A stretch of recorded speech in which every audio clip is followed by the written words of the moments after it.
evening, America News Today, presented by News Network.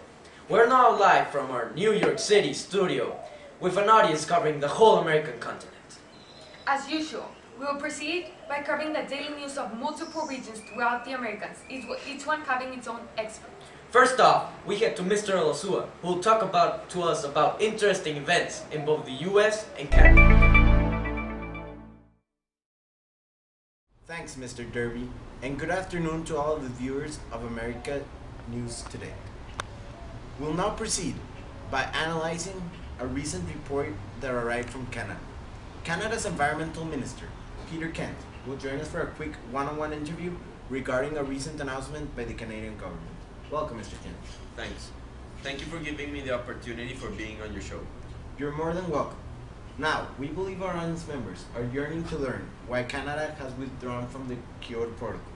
For our audience members who don't know, the Kyoto Protocol started in 1997 and it's a worldwide green climate initiative. Well, Mr. Elosua, the Canadian government considers it unviable for Canada to meet the expectations of the treaty. Extreme radical measurements would be required to accomplish that. As a result, we would have to pay $14 billion in order to pay those fines. Furthermore, the Canadian government considers that the Kyoto Protocol is antique and has to be renovated, a process we're currently undergoing with other fellow nations throughout the world. Well, obviously no one likes to be fined, right? Other than Canada, multiple nations have expressed the inability to meet the demands of the Kyoto Protocol. Furthermore, the United States have not even ratified the protocol because of its violent clauses. An increasing number of countries believe a new agreement has to be developed. Agreed. Thank you, Mr. Kent.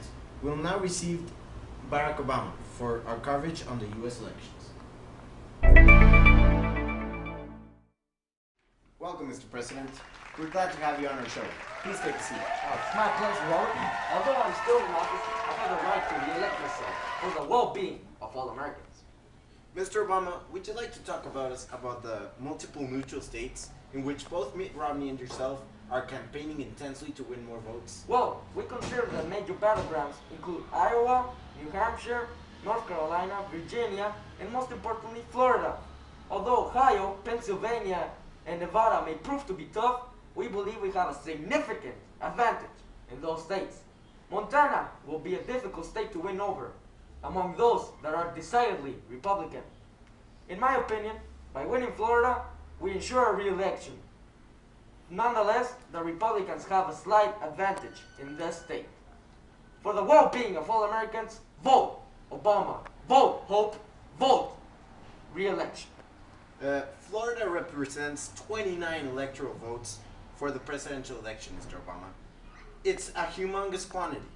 Furthermore, current polls project Democrats in 253 decided electoral votes, while only 125 of the Republicans. The others are basically up for grabs. Oh, Robert, let's hope the polls are precise, because the project represents a huge advancement for the American population. Thank you, Mr. President, for attending. Well, you're more than welcome, Robert, and good night to all of American News Today viewers. Well, let's sure hope for the 270, won't we? Yeah, hope is all we need. Well, we'll now get back to the studios in New York with Mr. Warnholtz. Thank you, Mr. Derby. We'll now head with Ms. Saldaña for coverage of both Mexico and Central America. Good evening, American News Today viewers. Bienvenidos to one of the world's most exciting regions. We will begin by discussing the recent announcements of Guatemala President Otto Pérez Molina, who supported legalizing marijuana. We invite our special guest, Mr. President, to come forward. Buenas noches, America's News Today viewers. I have recently announced that Guatemala formally supports the initiative of legalizing marijuana, not only nationally, but throughout the whole American continent. I promoted my proposal at the Cumbre de las Américas last April and received supporting comments from other delegations. Mr. Molina, we believe the audience is eager to know the why of such a controversial announcement. Well, the government of Guatemala considers the legalization of drugs to be necessary to the stabilization of the region. Furthermore, we've included it in a complex plan of action to reduce violence throughout Latin America. Among others, the plan considers the creation of a regional court against trafficking of both arms and drugs, compensation from the United States for the seizing of drugs and discriminating both traffic and consumption of drugs. Whoa, that's such a wonderful twist of the current plan of action.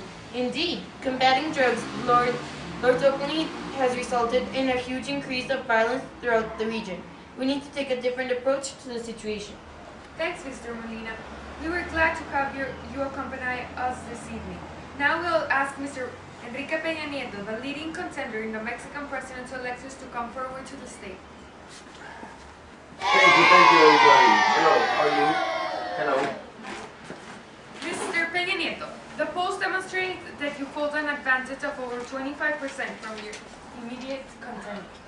Yes, we do. We control the central part of Mexico and most of the southern states. The most competitive region of the industrialized north, which seems to be blanquiazul. Nonetheless, we are confident we will win the election. Mr. Peña Nieto, what was your opinion about the recent presidential debate? Well, I think I won't have enough time to answer that question.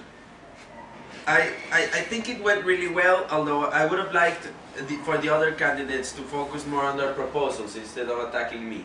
Well, you have a murky background, Mr. Peña Nieto. Arturo Montiel and Salinas de Gortari have nothing to do with me. I'm a citizen running for president.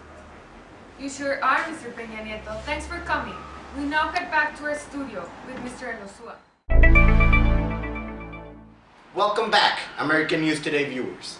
We'll now do a combined coverage of both the Caribbean and the rest of the Cumbre de las Americas with Mr. Derby. American News Today viewers. Today with us we have great news from Cuba, island that the Pope had just visited. Today with me we have Marco, a Cuban ordinary citizen, which will talk about the recent events. Hola, my name is Marco, and I'm a conservative Catholic from Cuba. I was really excited about the Pope's visit for several reasons. First of all, I believe that the Pope's visit helped improve the world's image of Cuba, which was damaged by the U.S.'s actions. Furthermore, it helped renovate the spirituality of the islanders. It sure did, Marco. What was your opinion on the protest by the opposition? Well, although I consider that they have the right to express themselves to the Pope, they should have done it in a more suitable manner, but not by the use of force. For example, they took control of the Catholic Church in order to raise attention to their cause, which I consider to be too radical of an action. I could not agree more, Marco. Overall, the Pope's visit was a success, although it was disappointing to some that His Royalty did not consider the perspectives of the opposition during his visit. Thanks for participating, Marco. We'll now welcome Colombian President Juan Manuel Santos to comment on the events surrounding the American summit. For allowing my visit. In my opinion, the summit was a huge success, although it was surrounded by the controversial report about the actions of several Secret Service agents. Mr. Santos, what were the major proposals or agreements reached during the summit? Well, regarding Colombia, we reached a new free trade agreement with the United States of America, which will begin this month. On a regional scale, it has been announced that Cuba will probably participate in the upcoming Congress, a huge success for Latin America. Nonetheless, it's unfortunate that the main news of the event was the infringements made by the Secret Service agents. It sure is. Thank you, Mr. Santos. We'll now return to our main studios with Ms. Saldaña. Thank you, Mr. Derby. We'll now head to our South American experts, Ms. Treviño and Mr. Warnholtz.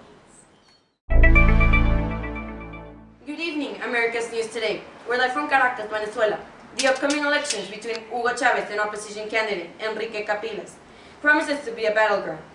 Now, Mr. Chavez is currently undergoing cancer treatment, which has undermined his campaign. Furthermore, protests in favor of the opposition have arisen, including eruptions over possible frauds in the presidential elections. Furthermore, the Venezuelan opposition has burned the voter list of their internal elections, sparking rumors of fraud committed in favor of Mr. Capriles. Overall, it would be a fierce battleground between both contenders. And I bet it will. On other news, a Colombian drug lord was arrested in Aruba. As a consequence, 10 hostages were liberated. This may be one of the few occasions in which FARC wasn't responsible for the incident. As a matter of fact, the leader, Javier Antonio Carne Serna, was a member of the rival gang, Los Rastrojos. Interesting news indeed. I recently heard about a train crash in Buenos Aires. Care to elaborate on that? Yes, 49 people died and more than 600 were injured, resulting in Argentina's worst train accident in over 40 years. The train impacted a restriction wall in Estación 11, as a result of a failure by the driver to pull the brakes. It was a nationwide tragedy. Back to you, Balbina. Thank you, Mr. Warnholtz and Ms. Treviño. We will now conclude our news. Thanks for watching American News Today. Remember, the most important news, Continent-wide. Faster every time.